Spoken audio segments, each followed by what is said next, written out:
Bienvenida a él. Él es Alejandro Biondini, presidente del Partido Nacionalista Bandera Vecinal, que le pide al presidente Mauricio Macri que renuncie. Alejandro, muchas gracias, bienvenido a Fondo a la Derecha. Jorge y Rosario te saludamos. Rosario, Jorge, muy buenos días, un gusto charlar con ustedes. Igualmente, Alejandro, contanos un poquito cómo ves, cómo es tu mirada actualmente en estas semanas tan alteradas, tan inestables de la República Argentina.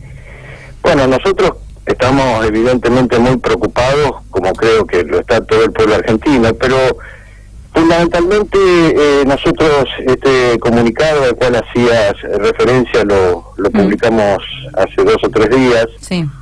Y lo que vemos como preocupante, más allá de si el dólar hoy sube o baja o la llamada respuesta de los mercados, nosotros vemos fundamentalmente cinco factores, digamos, que nos llevan un poco a este planteo, ¿no? En primer lugar, algo que es fundamental en la política, en la vida, en toda relación humana y mucho más entre un gobierno y su comunidad, que es la desconfianza. Es decir, acá el símbolo fundamental o el factor fundamental es un abismo de desconfianza, digamos, o de falta de confianza entre Macri y la enorme mayoría de la gente, incluso de sectores que hasta hace poco eran aliados del gobierno. Claro.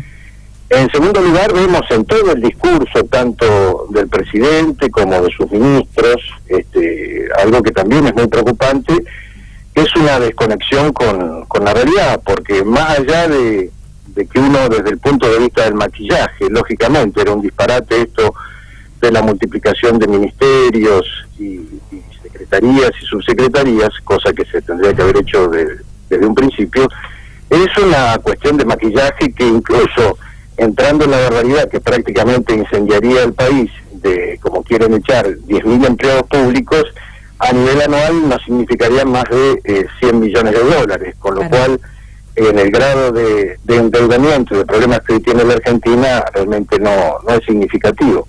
Después, una falta absoluta de autocrítica, es decir, el presidente sigue echando culpas a diestra y siniestra, y no haciéndose cargo, yo creo, que de su propio fracaso. Además, si uno lo compara con el discurso prácticamente de 1 minuto y pico del otro día, y vemos un poco el discurso casi en cierta forma histriónico y por momentos lacrimógeno del presidente, vemos una actitud de mentira, porque si hace, digamos, prácticamente 48, 72 horas estaba todo bien, y hoy el presidente compara sus últimos 5 meses de gestión con la circunstancia de cuando fue secuestrado, me parece que evidentemente hay una diferencia abismal. Claro. Y finalmente, cosa que perdón, Alejandro, para los que no escucharon, dijo que fueron los 5 meses peores de su vida después del secuestro. O sea, lo comparó como la segunda situación más difícil de su vida. Entonces, aclarando un poco, no es que estábamos tan bien, porque claramente lo está exponiendo con esto. Claro, es decir, imagínate vos que si el presidente del país lo vive estos meses como un secuestro, ¿cómo lo padece el resto del pueblo argentino, ¿no? Donde, por ejemplo, en estas últimas horas, después del discurso de Duhovne, se habla incluso de aumentos en las tarifas de gas que pueden estar entre el 30 y el 140%. Claro. Y finalmente, digamos, evidentemente, y esto no tiene nada que ver porque, como vos sabrás, nosotros como nacionalistas un poco estamos enfrente de las distintas variables políticas actuales, es decir, a nosotros no se nos puede involucrar en esta, desde mi punto de vista, falsa dialéctica entre kirchnerismo versus macrismo. Para mí hay un problema de actitud, es decir, es un barco sin timón. Y te agregaría algo, es decir, uno podría, si se quiere, darle algo que le falta al gobierno, que es un voto de confianza, pero en toda esta puesta en escena, acá el problema, más allá de que es una parte importante del problema, no es Marcos Peña. Es decir, vos fíjate que ha confirmado a 2 factores, uno porque no puede hacerlo por un problema de poder interno, que es la confirmación de Marcos Peña, y otro el tema de Duhovne, que lo ha dejado como ministro, porque bueno, nadie quiere agarrar el Ministerio de Economía en estas circunstancias y bajo esos condicionamientos. Pero detrás de Marcos Peña, en realidad, y eso es lo más grave, el poder político del país está en manos de un publicista, que es Durán Barba, porque el verdadero maestro, el verdadero, digamos, mentor, o quien le da letra a Marcos Peña, es Durán Barba, que más allá de que incluso que en otro país sí sería grave, porque estaría metiéndose en los problemas estratégicos y en la política de gobierno de un país, que sea un extranjero, por ejemplo, los problemas que hoy tiene Trump en Estados Unidos con relación a sus conexiones de campaña. El tema es que si uno va a los antecedentes de Durán Barba, su asesoramiento fue el que provocó la fuga del país del expresidente Mahuat de Ecuador. Es decir, que tampoco, más allá de los resultados electorales en cuanto a la gestión de gobierno, no vemos que sea un asesoramiento exitoso, ¿verdad? Claro. Claro. Creo que una de las propuestas que tiene Bandera Vecinal, ¿no? Igualdad ante la ley, habla de lo que cobrarían. El gobierno aparentemente hizo esto como un achique, porque por un lado está diciendo que se viene un recorte y después tenemos 21 ministerios, entonces bueno, claro, es como mostrarlo. Pero ustedes ya tenían propuesto el achique de los sueldos del Poder Ejecutivo y de los legisladores. En el caso de los legisladores me parece muy difícil, porque son ellos los que se dictan sus propias dietas y nunca les pueden poner un tope. Hace 2 semanas hablamos de que las legislaturas le costaban como 1.000 millones al país y hay como son 25.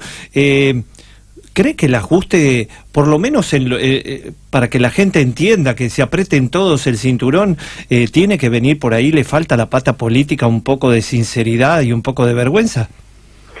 Sí, eso es indudable, porque nosotros hoy no estamos frente a una crisis económica, más allá de que evidentemente nos lleve a un problema social muy grave, sino acá hay que hablar claramente de una crisis política e institucional, donde evidentemente los ejemplos tienen que ser verticales, viniendo de arriba hacia abajo. Evidentemente acá el problema que nosotros tenemos en la Argentina, por eso a algunos le puede sonar políticamente incorrecto que uno incluso plantee o sugiera, porque de última es simplemente a veces pedir un gesto de grandeza, más allá de que no se entienda, la figura de la renuncia, que está contemplada en el artículo 88 de nuestra Constitución. En realidad nosotros tenemos un problema vertebral en nuestra estructuración política. Fíjate que en el caso, digamos, por ejemplo, de algunos regímenes de Europa, también habría que plantearse una reforma constitucional en ese aspecto. Está intocable, o es hasta a veces una figura no decorativa, pero una figura, digamos, institucional, la del presidente, y bajo los regímenes parlamentarios, cuando suceden este tipo de cuestiones, hay una falta de confianza, un voto de censura por parte del Congreso, y se renuevan las instituciones con llamado a nuevas elecciones. En cambio acá, junto con el tema de los fueros, tenemos prácticamente una institución presidencial cuasi monárquica, es decir, tendría que estar prácticamente incendiado el país, con un 5.000% de inflación, como pasó en los tiempos de Alfonsín para dar elecciones anticipadas, o con 35 muertos, como en el caso de la Rúa, para que los que detentan el poder digan, bueno, damos un paso al costado. Indudablemente, si la situación del país fuera próspera, si todo el mundo pudiera pagar sus servicios, hubiera trabajo, la gente estuviera en un marco donde prácticamente no está con la soga al cuello como ahora, la clase política evidentemente tendría que ser otra, pero de última nadie enfocaría frontalmente en esto. Pero hoy por hoy es prácticamente un hecho bochornoso, es un hecho inaceptable, digamos, un poco el jolgorio en todo el sector político y el tremendo ajuste sobre la gente, porque acá hay una dicotomía muy clara, es decir, evidentemente acá este ajuste lo está pagando la clase media, los sectores más postergados, y en lo personal, a mí lo que me preocupa desde un punto de vista no de ser nada goguero, sino de una prognosis, es cómo puede terminar todo esto, ¿no? Que yo lo veo socialmente muy grave. Claro, Alejandro, ¿por qué crees que lo comparan tanto con el 2001 entonces? Porque hablan del Club del Helicóptero, andan, bueno, esta es su última cadena nacional, lo comparan mucho con la dictadura militar. ¿Pensás que es más un mal manejo y no tanto el caos que se vivió en el 2001? Sí, por un lado hay un mal manejo. Yo creo que, a veces la historia no se repite, pero se parece en determinados aspectos. O la quieren hacer parecer. Claro, es decir, nosotros tenemos algunos aspectos de un comienzo de una hiperinflación, lo cual puede llevar evidentemente a una situación no parecida, pero similar a la que en su momento, en cierta forma, provocó la salida acelerada de Alfonsín. Y por el otro lado, una situación social donde, bueno, si se suceden determinadas cuestiones y a su vez el gobierno, para mantener un poco el orden social, recurre a la figura de la represión o la acción de la represión, se pueden combinar una serie de factores muy, muy preocupantes. Es decir, nosotros estamos planteando tal vez para algunos antes de tiempo una salida institucional y en paz. La verdad que yo no soy optimista porque para resolver un problema primero hay que asumir el problema, y yo no veo que, con Duhovne, después que todo el mundo estuvo viendo los distintos candidatos, que a último momento Melconian le dijo, bueno, si yo no tengo el control del Banco Central no asumo, prácticamente recorrió todo el espinal y después dijo, bueno, finalmente no nos queda más remedio que quedarnos con Duhovne. Él es el que va a ir ahora a restablecer una renegociación con el Fondo Monetario. Claro. Él es la figura, digamos, porque hay desconfianza, no ya, digamos, que es muy grave, evidentemente, con la palabra presidencial, pero de última alguien podría decir, bueno, pero ha venido un ministro como si uno dijera... Claro, me sacaste la palabra de la boca, porque estaba justo yendo para allá, Alejandro, y con esto, para que cierres y te aporto un poquitito. Vos sabés que en el portal Realpolitik, el fin de semana, publicamos una investigación en donde decía, te leo el título, "Háblame de confianza, Duhovne adeuda más de 109.000 pesos de multas". O sea, es la persona que tiene que generar confianza acá y sobre todo en el exterior, y con el auto que fue el automóvil que se trasladaba al ministro de Hacienda el otro día en la quinta, en la reunión, investigamos y adeuda eso de multas. Entonces, a partir de ahí, ¿qué nos queda? Exacto, es decir, haz lo que yo digo, pero no lo que yo hago, ¿no? Claro. Es decir, evidentemente el ejemplo yo creo que es la mejor forma de generar confianza. Incluso yo, a ustedes en general, toda la actividad de Realpolitik o Realpolitik la sigo bastante, e incluso vi que en el perfil de Twitter de ustedes habían publicado incluso el video de todo el escándalo de un ahorrista del Banco Santander al cual no le dejaban retirar los dólares. Es decir, hay una cantidad de síntomas que francamente sería importante. Es decir, uno esperaría, ya un poco cerrando la idea, uno esperaría que hoy Macri hubiera dado un giro de timón en serio, no solamente el maquillaje, sino cambiando funcionarios fundamentales en cuanto a toda su política. Y lamentablemente vemos más de lo mismo en el marco de una situación social, institucional y política cada vez más preocupante, ¿no? Bien, sí, todos esperábamos un cambio fundamental, pero los que se tantearon, todos pidieron la cabeza de Marcos Peña. Y yo estaba pensando, la figura que se puso de jefe de gabinete fue un fusible para que cuando las cosas estén mal, no tener que cambiar el presidente, porque parecía destituyente, y acompañarlo hasta sus primeros 4 años y luego que se vaya. El problema es que sostiene a Marcos Peña, entonces no agarra ningún otro posible candidato, y ahí es donde no está funcionando esta figura de presidente y jefe de gabinete. Y sí, lo que pasa que por un lado uno ve que a veces del oficialismo son muy sensibles a hablar de la institucionalidad y muy sensibles también a las críticas, ¿no?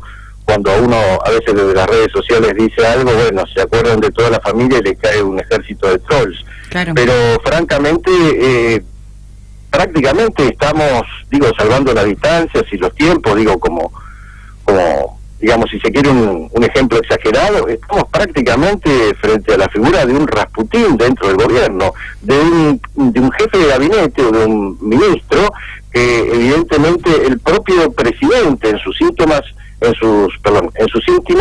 reconoce que no lo puede remover porque él ha armado un poco toda la estructura estatal. Y francamente, si hay alguien que carece, como se suele decir, de cintura política, de falta de diálogo, de conexión con la realidad, de poder resolver una crisis armoniosamente como esta, es Marcos Peña.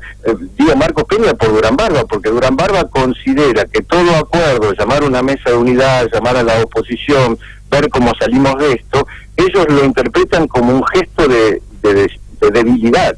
Entonces es como que, bueno, prefieren hacer un agujero en su propio bote antes que pensar que, bueno, vemos cómo salimos de esta situación. Así que sí, en el caso de la Rúa, que puede haber una similitud, se llegó a decir en su momento que hasta Antonito de la Rúa tenía más poder que de la Rúa, incluso que fue quien incluso y tomó que Shakira. en su momento. Y Shakira también. Y Shakira, y además que tomó él, que prácticamente tuvo una discusión muy violenta con su padre, y tomó él la decisión de provocar esa represión que provocó tantos muertos, ¿no? Entonces, cuando hay un poder detrás del poder, yo creo que realmente es para preocuparse, y bueno, en eso estamos, y la verdad, ojalá existiera un gesto de comprensión y de grandeza del presidente, pero francamente a esta altura lo dudo, ¿no? Alejandro, para hacerte la última e ir cerrando, ¿cómo ves la situación de la senadora Cristina Fernández de Kirchner? Mira, yo creo que evidentemente, indudablemente está judicialmente más que complicada. Yo en lo personal considero que justamente si acá no existieran los fueros, los privilegios, todas estas cosas de que el conjunto de los ciudadanos no tenemos o carecemos, bueno, yo entiendo que Cristina de Kirchner hace rato que tendría que estar presa, pero indudablemente, y no me refiero a ella sola, sino a un conjunto de gente, porque, a ver, yo creo que también un poco el gobierno se ha metido en camisas de 11 varas, porque Bonadío ahora, si empieza a rastrear todo el tema del 2003 al presente, nos vamos a encontrar con Franco Macri, con todo, es decir, el negociado de la obra pública ha sido un poco general. Claro. Yo en lo personal creo que, más allá de que se concrete o no, para mí, en muchos aspectos, no en todos, pero en el aspecto, digamos, de los negocios del Estado, aunque algunos hablen de una forma u otros hablen de otra, para mí el macrismo y el kirchnerismo son dos caras de la misma moneda. Alejandro, te agradezco muchísimo la comunicación y quedamos a disposición para lo que necesites, y me alegra mucho que nos lees permanentemente en Realpolitik. Sí, realmente están muy bien informados, así que bueno, también los felicito, por supuesto, no solamente por la actividad de toda la radio, sino especialmente por el programa de ustedes. Y bueno, como siempre, el agradecimiento por la posibilidad de podernos expresar. Vos sabés que en época de campaña, donde te presentabas, salió Lía Cruzet a bancarte, e inclusive nos cantó un poquitito porque decía que te apoyaba. Bueno, está bien. Bueno, evidentemente todo apoyo es bienvenido, y realmente para el 2019 tenemos un desafío importante, te lo cuento en 30 segundos, porque Bandera Vecinal ha hecho una alianza, un acuerdo político con distintas fuerzas, con el Partido UNITE, que tiene personería nacional, con el Partido Popular de Santa Fe, con Gente en Acción, con el Partido del Campo Popular, y para las elecciones del 2019 vamos a presentar a nivel nacional, nos vamos a presentar como Frente Patriota, así que bueno, no solamente estamos planteando críticas, sino también una propuesta, y para el 2019 vamos a presentar una opción presidencial desde el nacionalismo, ¿no? Me encantaría que vengas también al piso a contarnos un poquito más de ello, y mate de mediante, hablemos un poquito en profundidad. Cómo no, Rosario, va a ser un gusto, bueno, a disposición de ustedes cuando quieran, ¿eh? Muchas gracias, Alejandro. Ahí estaba Alejandro Biondini, presidente del Partido Nacionalista Bandera Vecinal. Habló de todo, sin pelos en la lengua. Impresionante esta nota con esta